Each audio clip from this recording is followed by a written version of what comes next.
Formula One is the pinnacle of motorsport, where 20 of the best have to push themselves to get to the absolute limit of these F1 cars. But even these 20 great drivers have weaknesses to their arsenal. And considering 2025 will probably be one of the most competitive seasons we have gotten in a very long period of time, these small cracks will make a difference in this season. We'll talk about every driver's weakness, including the rookies, and why it could be an Achilles heel going into 2025, or will it change because some of these drivers are on completely different teams. For some, this weakness is very apparent, while for others, it's very hard to tell, and some have pretty much minimal weaknesses in this sport. So let's go over the 20 drivers and what their weakness is. Right before getting into the video, I wanted to give a shout out to Rick's F1 Addiction. Not that he really needs it from me, but the idea did come from him and made a banger video out of it. But if you're new here, go ahead and subscribe. Let's kill these goals for 2025. And let's get started with every F1 2025 driver's weakness. There's only 3 guys on this list that have the exact same one, and you're probably gonna know just from the start of this video. It's Gabriel, Kimi, and Jack Doohan. And for these 3, it's experience, and purely because they really don't have a lot of time in the car. Kimi out of these 3 has the most time in a Formula 1 car. Jack's actually pretty okay too. Definitely for Gabriel, this is gonna be a bit tough going into the sport and with the amount of minimal experience that he has in any F1 machinery, but all of them need experience. We saw what Kimi ended up doing in Monza. That crash was definitely due to inexperience, and right now this is the only weakness that we can judge off of what we've seen so far from these 3 drivers. These are the only 3 drivers that have the exact same one. I've given everybody else a different weakness. The next driver, yet again another rookie. I want to get them all out of the way. It's Isaac Hadjar, and for him it's definitely attitude, because this guy can get very feisty on the radio, and his emotions definitely pour out when something goes wrong or he makes a major mistake. It's funny that RB really goes at Yuki Tsunoda for his attitude, and they bring in a driver that's pretty much on par with him, if not even worse when it comes to bursting out and making a big commotion on the radio when it really shouldn't be shown to the public the outrage that you have in the car. I do think this is going to hold him back, but obviously with more experience and whether he stays in the sport after 1 year or not. And we'll have to see how his pace is in the car. Right now, attitude is the only thing we can go off of as his biggest weakness in the sport. Looking at Liam Lawson, somewhat of a rookie, not really. Him and Ollie Bearman are in the same boat, but I would say his qualifying peak is the only weakness he currently has. His race pace has actually been pretty impressive, and his tire wear has also been pretty good in comparison to that of his teammate. But in qualifying, he was 0-6. Obviously, this is with an asterisk because he did beat him out a couple times, didn't end up actually counting because of certain engine penalties and so on. But he doesn't really get the best out of the car, and confidence will help with this. Now, this is going to be very tricky to actually gauge down in this new Red Bull car, because this car has a very strong front end, and while I do believe Liam Lawson to be an oversteery driver, it's going to be very difficult to judge this car and have the confidence to really go for it at the very start of his career here in Red Bull. For Ollie Bearman, if you've been watching him, it's pretty obvious. He's been in 3 Formula 1 races, did pretty well in all of them with the exception of Brazil in my opinion. And with that, wet weather ability is his weakness as of currently. Experience also goes along with this, but he's proven to be very quick in the dry, and the more times he races in the wet, I do believe he's going to be much better. But he did go off the track plenty of times in that race, and there were many of mistakes when a lot of other drivers benefited due to these weather conditions. This is the only time that your car is actually in the same boat as everybody else, so you can truly show off your skill. It's something that he will get much better at with time. Now we move on to the grid that's been here for a while. Now, Pierre Gasly is the first one that I wanted to go over. This guy's pretty good everywhere, but as a weakness, it's race consistency. In qualifying, I pretty much think he's up there with the top dogs. He's always qualifying very well, but in the race, sometimes it's a really good performance, and sometimes it's just not that great. He doesn't really have horrible races, but sometimes you never really know where he's at, and I guess that really depends on the car, but we've seen it in both the AlphaTauri days, the Red Bull days, and in Alpine as well. He was really consistent by the end of 2024, so I hope that this actually shoots through to 2025. A very tough driver to actually find a weakness for. It's more that his consistency in the race is just a little weaker than all his other attributes. For Alex Albon, he is also a very good driver, but his biggest problem and weakness is the crash happiness that this guy has. We've seen plenty of crashes in 24, 23, and even 2022 with this Williams car, as it is a very difficult car to drive, but it's something that really detriments the team if you don't finish the weekend with a spotless car, because Williams spent a lot of money in 2024 on their cars. It's not a team that can actually afford to be spending this much. So this actually goes along with Alex and both now Carlos losing out on his 25 car, and it will make for a more difficult season both on how you need to drive this car, but also upgrading it and making it better, because it's such a peaky car. That setup window is very small and there's only certain tracks where they can really make the most out of their car. It's going to be tricky. He's really got to get down on that crashing. It's definitely been a weakness of his. Since he's really been in Formula 1, even in Red Bull, he was pretty crash happy.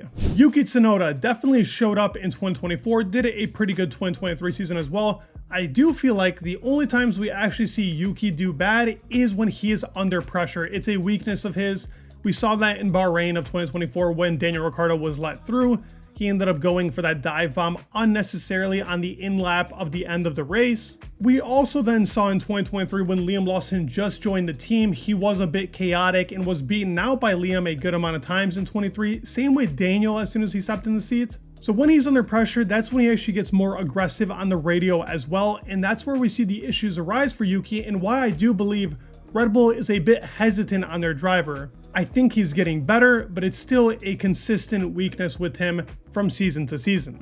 Lance Stroll, now obviously everybody's gonna be laughing in the comments, weakness, guys got a lot of them, but I'll be real with you. I think Lance is a decent driver on his day, but his inconsistency in both race and quali, it's what makes him look so much worse than he actually is. His overall peak performance is very strong. We've actually seen it a couple of times. It hasn't came out as much as it should as a now Formula 1 veteran, but he's not a bad driver. But as I talked about, his driving style is pretty aggressive. That also makes him super inconsistent in both the race and qualifying, particularly qualifying. But then in the race, he also chews up his tires much quicker than that of Fernando Alonso or whoever is his counterpart and teammate at that team. And with this much experience, he has to be so much better about this. It's super unfortunate because there really is a good race car driver there from Lance Stroll, but we're never going to see it if he can't improve upon these small details that a lot of these drivers already picked up on in way less years in the sport. Esteban Ocon, Lance Stroll's actually best friend, funny enough.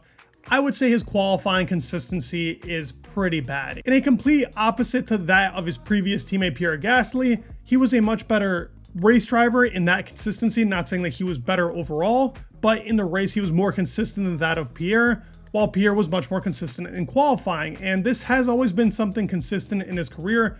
In Renault, Daniel Ricciardo, who I wouldn't even say is a great qualifier, took him out most of the time. And even against Sergio, he usually made it up in the race. Esteban also has that peak performance that's really strong. We just don't see it as often as we should. But he's definitely grown on me as a driver. I actually didn't really like him too much in the beginning, but the more that I see him, the more that I like him. Now for Nico Hülkenberg, you gotta hear me out for this one, because for me, I think his weakness is that he slightly needs to improve in every aspect. He's a very average and very good driver. That's not to take anything away from the guy. He has been very good in his career. He's done a lot of good things, but he's never been to that peak performance that a lot of these drivers can say they've been at. I mean, Lance Stroll has podiums. He doesn't. I would argue that Nico and Lance kind of have had the same cars throughout their career. There should have been a couple of opportunities where he should have gotten it. Sure, bad luck got into the way, but I think it's these slight little things that he needs to improve upon. I would say pressure is a big thing for him.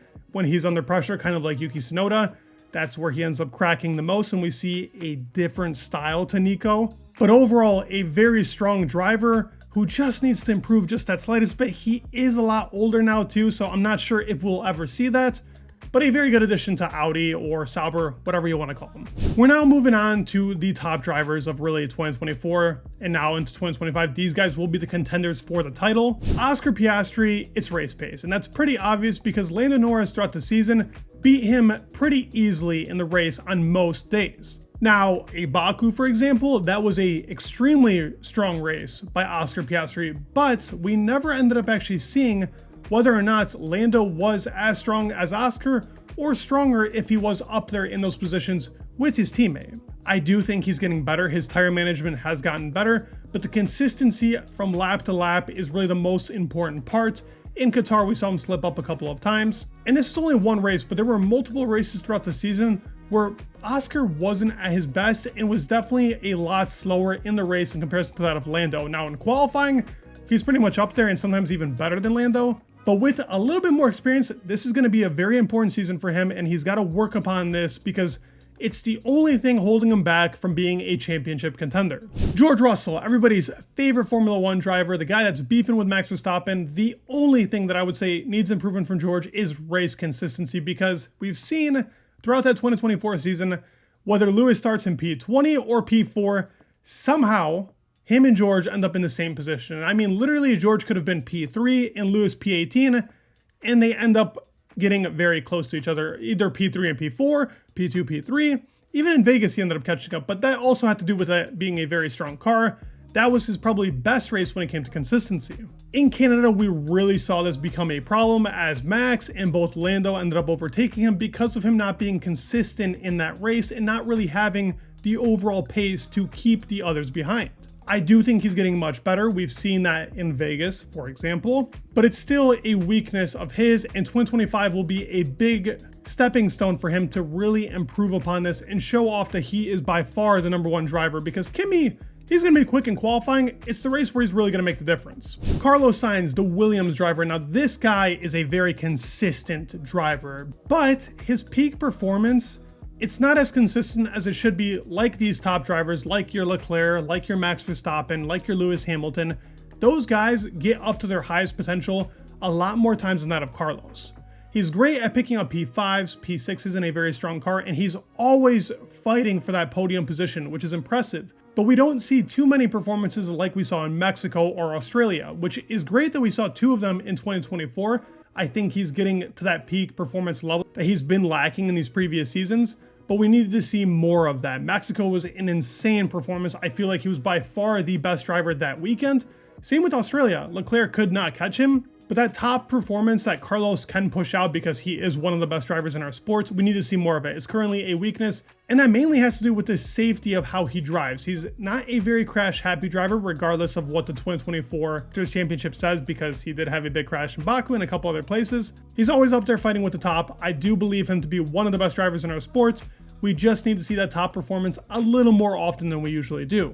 Charles Leclerc, it's actually not a driving one that I think is his weakness. I think it's speaking up for himself and really making some decisions that his counterpart, Carlos Sainz, made a lot of the time when he really didn't. It's cost him a lot in his career. He's very trustworthy of that of his engineers, which is a great relationship to have, but it costs him at the end, and it ends up getting him in situations like Vegas and Monaco of 2022. That's one of your greatest examples of Leclerc not really making the right choice at the right time. And while it is also on Ferrari, Leclerc has to play some part in it because he's got to speak up and take the initiative, because that is what the best drivers do, regardless of what team you're in. Now, Red Bull is that exception because they're so good and you might as well trust those engineers.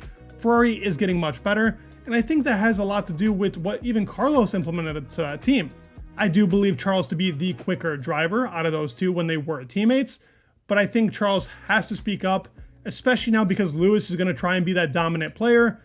This is a weakness of his. I think he can improve upon this in 2025. He will have to if he's going to have to be a 7-time world champion. Fernando Alonso. Now, I did say these are the guys that can fight for a championship in 2025. Do I believe the Aston Martin car to be fighting in 2025? Not really. I'd love for that to happen. But for Fernando, his weakness, and it's not really a driving one yet again, it's age.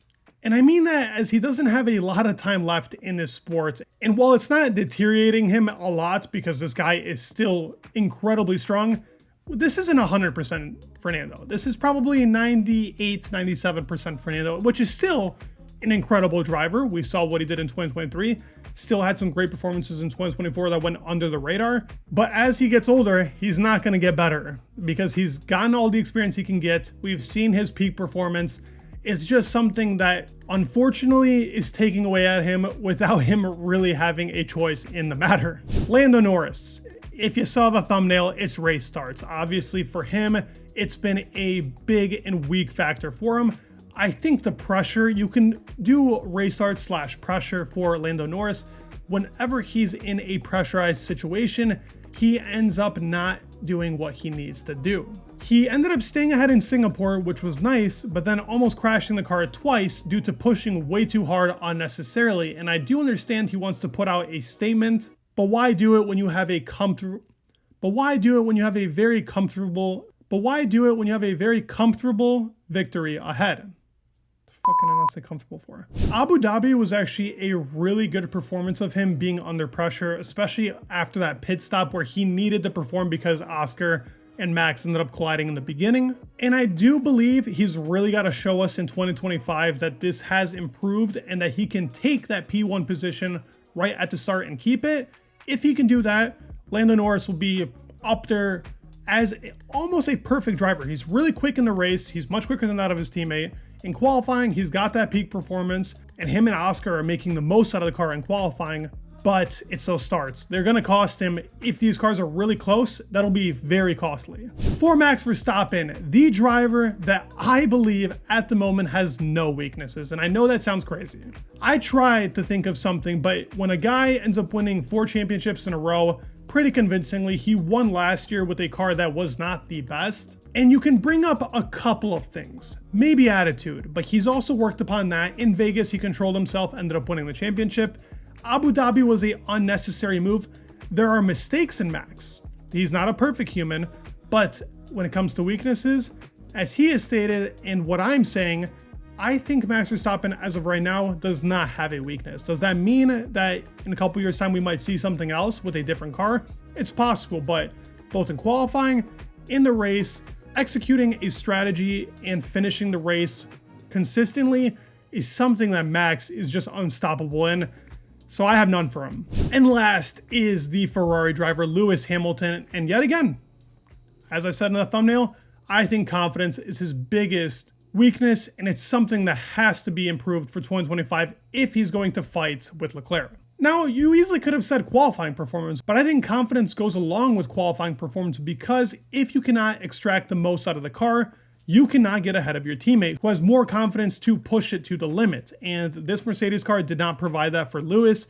The rear end was very loose in certain corners and it was very hard for him to control. I do believe that performance is still there, but obviously if you can't do it in qualifying, especially against a guy like Leclerc, who I think is the best on the grid when it comes to qualifying, he won't be there on most race weekends. And I think that's something that Lewis is going to have to improve upon to actually stay competitive with the young guy, Charles Leclerc. Now give me your guys' comments. I'd love to hear what you guys say. Am I right on most of these? Am I wrong on some? I love when we can agree and disagree. It's a beautiful thing about this YouTube system, the comments, and I get to read and watch over them. If this video gets over, let's say 3,000 likes, I'll do a strengths one as well. I want to see if you guys receive this very well.